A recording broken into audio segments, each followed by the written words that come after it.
unless there was a damn hole blown through the rear like a shotgun hole, which would have been off center to the right.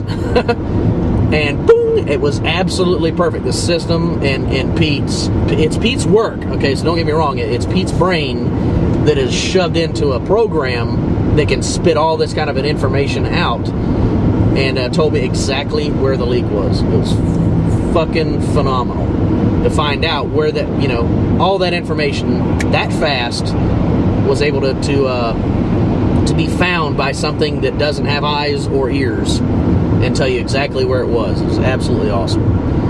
In the end, guy sold the enclosure to a Yukon guy or something, the guy with a Yukon, which this enclosure was nowhere near designed for that. And he said the guy was actually happy with it, so whatever. But again, was sub firing up on that one? I think it was. The sub was firing back or up. Sub was firing up. Ports are firing backward. Toward the rear. Mm-hmm. So that's why it worked in that in the Yukon there afterwards. It made base. Let's say that in that particular vehicle. But if I were to have told Pete that at the time, no, it doesn't have PWK written on it, does it? Because although the enclosure looked phenomenal and it was very advanced in its design, it wouldn't have had a response, anything near what it was designed to have a response for in that hatchback. Anyway, that enclosure did very well, or would have done extremely well in that car had the seal been there. So really, we probably could have sat two people on the deck lid there in the back of that hatch, just sat them right there on the back of it, and it probably would have come to life. I mean, absolutely just gotten crazy. But we were able to get the information, find out exactly where the leak was. So it's a system that can diagnose problems and symptoms, and actually give give you a prognosis. I suppose, yeah. Very extravagant system. You guys have, if you haven't checked it out, man, you've got to. There's not much. It kind of gives you a little hint of some of the information about what Pete's doing when you read his site, but really you can't give too much more information because every vehicle is so damn different, and specifically based on what you want your vehicle to do. What do you want your subwoofer system to do? And even then you have differences like, different weld spots, different quality of weld spots, different air leaks around rubber boots, around doors, around firewall. There's a lot of different stuff. A good specific analogy would be Twan. Your Twan had how many CRXs? Do you have 3 to play with? Oh, he's got a bunch. I was looking at Google Earth. Was it Google Street or Google Earth? One of those two. He's got a whole shitload of CRXs sitting in front of his house.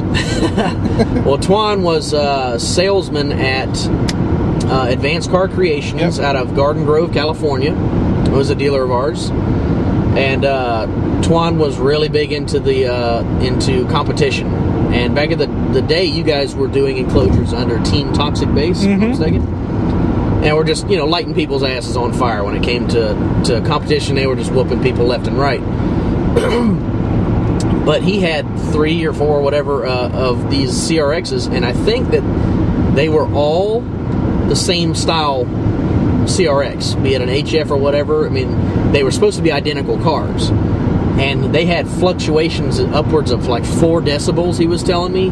Same system, same everything, transplanted from one to the next. And let's say they were all, an HF, no sunroof, no nothing, same car. No damping, and you have got a 4 dB swing from one model, from one exact vehicle to the other exact vehicle. That lets you know, that a few weld spots come loose in one car versus another one that's still rigid. And that change is exacerbated further if one vehicle just so happens to be sitting in the sunlight. Right. One being hotter and one being colder, is another thing. It's amazing, the difference between one car and the next. And as long as you know and understand that, maybe see it once for yourself. 2 cars that should be identical. One really cool test would be if you're a dealer and you get a chance, do a full test finding your SPL across a broad frequency range. If you go to our website, ddaudio.com, you'll see under the amplifier power testing section, we'll have a given range of frequency you can burn to disk, 70 to 20 in 5 hertz increments, and test your amperage and voltage at each one of those frequencies. And if you've got an SPL meter, it would be better. Also, you can go to hexabase.com and download the radiation CD for free. Sweet. And it's available in wave format, so it's non-compressed. There is no worries of degradation in sound from MP3 algorithms or anything like that. You just get a original copy, even though that's an oxymoron. Original copy of the CD, download it, and you got all the sweeps in there that you need. You get pink noise. You've got all the frequencies in increments of 1 hertz from 10 all the way to 80. Shit, man. Yeah, so, forget ours. We're gonna paste a link to his site. Yeah, there. Or you can just upload a copy of it. I mean, it's royalty free, so sweetness. There you go. Well, either way, you've got the tracks. Go ahead and check out the. Burn that to disk for one, and then test your vehicle. So let's say a dealer, this is ultra valuable for our dealers, would be to go a little further. You know, maybe just once or twice, go a little further than you normally do, so you can learn a whole lot in a matter of 1 hour, 2 hours of playtime. And these days, some of you guys actually have an extra hour to play around, or just sit behind the computer playing solitaire or some dumb shit. Go ahead and start learning. Use those hours and get on the phone, call us, ask for something to do, something to assist your guys in learning something new. Salespeople damn sure need to be doing this kind of stuff, because otherwise they're busy bullshitting. Get them some real technical training. Well, do the frequency tests and find out exactly what kind of power, what kind of impedance you're getting out of that enclosure and that system, not specific enclosure, but out of that subwoofer system, which consists of the entire car, and find out what signature that vehicle has on that enclosure, especially if you're using like a standardized, like a DD style enclosure, one that might be recommended as a standard enclosure from us. Test it and find out what it does. So you'll find out what impedance signature, that particular location and that box in that particular vehicle does. And then you can do another identical vehicle to that. And if you were to do a Pete design, which was, let's just call it vehicle specific. It is not actually, more vehicle specific. It is vehicle specific versus ours. And test that enclosure and then throw it into another one and test. And if it's a higher power system, you're likely to find a pretty big difference between those two vehicles. Be it one of them have a little bit looser nuts on the tail lights. I mean, when you throw a system together that's really powerful, you're going to find the weak spots in a car real damn quick. One of our customers there in Oklahoma City, a guy named Cash, pretty popular locally.